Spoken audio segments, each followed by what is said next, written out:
ओम शांति। मरने वालों को अपने प्रियजन, माँ, बाप, बच्चे, पत्नी आदि किसी का भी मोह नहीं रोकता है। आत्महत्या कर लेते हैं, किसी भी प्रकार से अपने शरीर को नष्ट कर लेते हैं, किसी भी कारण से, किसी भी प्रकार से आत्महत्या कर लेते हैं। ऐसा क्यों होता है? क्योंकि मरने के बाद परिवार वाले बहुत दुखी होते हैं। उनके जीवन में दुखों का पहाड़ टूट जाता है। बच्चे अनाथ हो जाते हैं, कभी किसके पास हाथ पसारते, कभी किसके पास हाथ पसारते हैं। माँ-बाप उनके ऊपर आश्रित होते हैं। वो समझते हैं कि वो हमारे जीवन का सहारा है। पत्नी समझती है कि मेरा तो घर, मेरा तो जीवन ही बिल्कुल बर्बाद हो गया। पति महसूस करता है कि अब मेरा तो सब कुछ लुट गया, मैं क्या करूं, अब कैसे करूं। पत्नी चली गई, बच्चे चले गए, माँ चली गई, जो भी चला गया, जिसने भी आत्महत्या की है, क्यों की है, ऐसा उसने क्यों किया है? तो सबसे बड़ा प्रश्न तो ये उठता है, ये सारे प्रश्न उन्हीं की बुद्धि में उठते हैं, उन्हीं की बुद्धि में आते हैं जो अभी तक अपने को देह समझते हैं, जो अपने को मरने वाला समझते हैं। जब ये बात समझ में आ जाए कि हम अजर अमर अविनाशी आत्मा हैं, तो मरने वाला प्रश्न ही नहीं उठता है। मरने वाला प्रश्न ही फिर नहीं रहता है।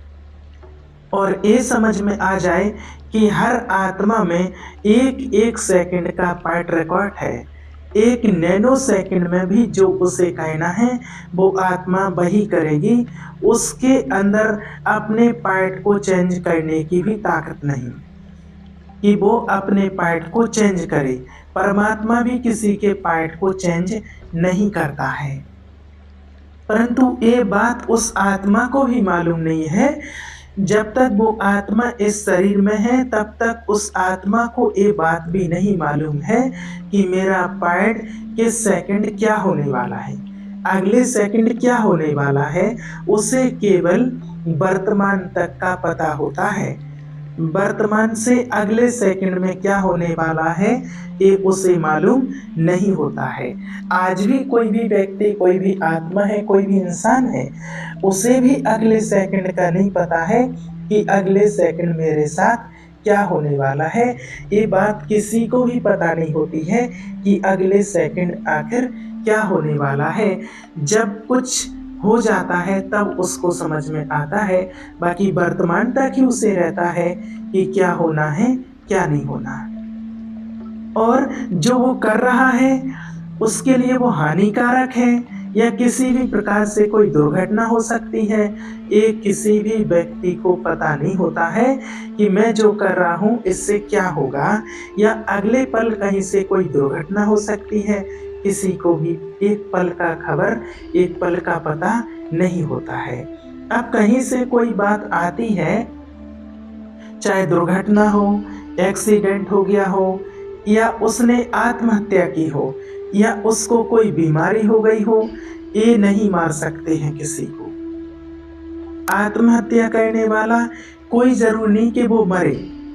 माना जो लोग आज दुनिया में कहते हैं कि एक्सीडेंट से मौत हो गई, उसने आत्महत्या कर ली है, उसने ऐसा कर ली, जहर खा करके अपने शरीर को नष्ट कर लिया है, ये किसी भी प्रकार के जो कारण हैं ये किसी को मृत्यु नहीं दे सकते हैं। आत्महत्या करने वाले भी कई बार देखा होगा आपने, बच जाते हैं। कितने सालों तक फिर वो जीवित भी रहते हैं। आत्महत्या करने की कोशिश की, बच गए। और कोई मर्डर करने भी आता है और वो अपनी कोशिश से और अपनी समझ से उस व्यक्ति को मार जाता है। और लेकिन कई बार होता है कि वो व्यक्ति बच जाता है। कितनी भयानक बीमारी हो जाती है फिर भी वो बच जाता है। परंतु उस आत्मा को इस शरीर में जितने समय रहना है उससे एक सेकंड पहले भी उसे मालूम नहीं होता है कि मैं इस शरीर को छोड़ करके अब जाने वाला हूँ। बीमार होने पर डॉक्टरों ने कह दिया कि वैसे जाने वाला है।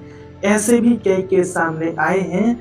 अब इसको घर ले जाओ, और घर आए, और कई बार ऐसा हुआ घर आया और उसने कहा कि बेटा मुझे मौसमी का जूस या कुछ भी खिलाओ पिलाओ, और उस जूस में भी क्या था, और वो उठ कर के बैठ गया और कई सालों तक वो जीवित रहा। डॉक्टरों ने तो जवाब दे दिया, ले जाओ घर इसको, इस पर कोई दवाई असर नहीं कर रही। और घर आकर के उसने कुछ खाया पिया और उसको वो दिया और वो ठीक होकर के बैठ गया। अब जिसका जीवन है उसका किसी भी चीज़ से इलाज हो जाएगा, थोड़े से भी किसी चीज़ से इलाज हो जाएगा। जिसका जीवन है वो किसी भी प्रकार से, वो आत्मा अगर उसका भी पार्ट है तो व्यक्ति किसी ना किसी प्रकार से वो बच जाएगा।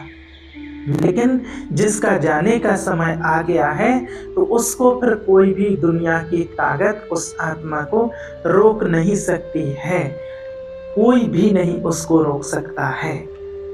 तो मोह तो क्या करेगा, भगवान भी चाहे तो भी भगवान भी उसको नहीं रोक सकता है, परमात्मा भी नहीं रोक सकता है। तो मोह क्या करेगा, मोह तो देह से जुड़ा है, देह के संबंधियों से जुड़ा है, परंतु इस रूह को जो चलाने वाली करने वाली वो तो आत्मा है। इसलिए हम किसी भी आत्मा को दोष नहीं दे सकते हैं। ये जो रूह है हमारी आत्मा है, उसे किसी को दोष नहीं दे सकते हैं। उसे मालूम ही नहीं है, उस आत्मा को मालूम ही नहीं है कि मेरे से एक गलती हो रही है या गलती हो गई है, मुझे इस रास्ते पर नहीं चलना था, मुझे ऐसे नहीं करना था, मुझे ऐसा करना था। वो बाद में चाहे कुछ भी करे, परंतु उसने जो किया वो तो किया, वो तो हो गया। ये बात बाद वालों को बहुत अच्छी तरह से समझनी है कि किसी का भी दोष नहीं होता है, किसी का भी कोई दोष नहीं होता है। और अगर अब भी हम अगर किसी को दोष देते रहें, जितना हम दोष देंगे तो हम स्वयं दुखी होंगे। हम दोष देंगे तो हम क्या होंगे, स्वयं दुखी होंगे। क्योंकि आज कई लोग दोष देते रहते हैं, किसी की मृत्यु का कारण किसी को बना देते हैं। उसने ऐसा नहीं किया होता तो वो ऐसा नहीं होता, वो बच जाता, उसकी मौत नहीं होती, ऐसा ऐसे करके माना कई प्रकार के ऐसे लोगों पर कारण बना देते हैं। वो वहाँ नहीं जाता तो एक्सीडेंट नहीं होता, ये ऐसे नहीं बोलते तो वो आत्महत्या नहीं करता। ऐसे कई प्रकार की तमाम बातें से लोग बताते रहते हैं, लेकिन किसी को दोष नहीं देना चाहिए। क्योंकि जब तक अगर उस आत्मा का पार्ट है उसको जाने का समय नहीं हुआ है तो वो चाहे कोई कितनी भी कोशिश कर ले, वो आत्मा शरीर छोड़ करके जा नहीं सकती है। और जिसका पार्ट पूरा हो गया है उसको कोई रोक भी नहीं सकता है। इसलिए हमें दोष किसी को नहीं देना चाहिए, नहीं तो हम दुखी होंगे, और दुखी होंगे तो हमें भी भोगना है। क्योंकि उसके द्वारा हम अपना ही नुकसान करते हैं, अपने वर्तमान का भी नुकसान करेंगे और अपने भविष्य का भी नुकसान करेंगे। तो इस प्रकार से हमें बहुत अच्छी तरह से इस बात को समझना है कि वर्तमान में हमें अपने आप को देखना है, और वर्तमान में जीने में, अर्थात जो हुआ अच्छा हुआ, जो हो रहा है अच्छा हो रहा है, और जो होगा होने वाला है वो भी अच्छा ही होगा। क्योंकि इस संसार में कभी किसी के साथ अन्याय नहीं हो सकता। अन्याय हो तो गलत हुआ ना। मेरे को अगर कोई दुख मिल रहा है तो मेरा दिया हुआ मिल रहा है, मेरे को अगर कोई सुख या दुख जो भी मिल रहा है तो वो मेरा ही दिया हुआ मिल रहा है, मैंने ही कभी दिया था, इसलिए वो मुझे मिल रहा। अन्याय तो हो ही नहीं रहा है। अन्याय हो अगर तब तो मैं दुखी हूँ। जब तक मैं झूठे मूठे अपने आप को सोचता रहूं कि मेरे साथ अन्याय हुआ, मेरे साथ अन्याय हुआ, गलत हुआ, मेरे साथ धोखा हुआ, तो हम अवश्य दुखी होते ही रहेंगे। हमें दुख से निकलना है तो हमें इस दुख से निकालने वाला कौन है? एक परमपिता परमात्मा। वो परमपिता परमात्मा आकर हमें सही रास्ता दिखाते हैं। बच्चे बीती का विचार दें, आगे की सुधराई। बीती को बिंदी लगाओ और आगे भविष्य को श्रेष्ठ बनाने के लिए अपने एक एक सेकंड को प्रयोग करो। अगर आपने भविष्य के एक-एक सेकंड का प्रयोग नहीं किया तो बाद में आपको बहुत पछताना पड़ेगा। क्योंकि जो सेकंड बीत गया दुःख में बीता, आप दुखी हुए तो आपने ज़रूर कहीं न कहीं दूसरे को भी ज़रूर दुःख पहुँचाया होगा।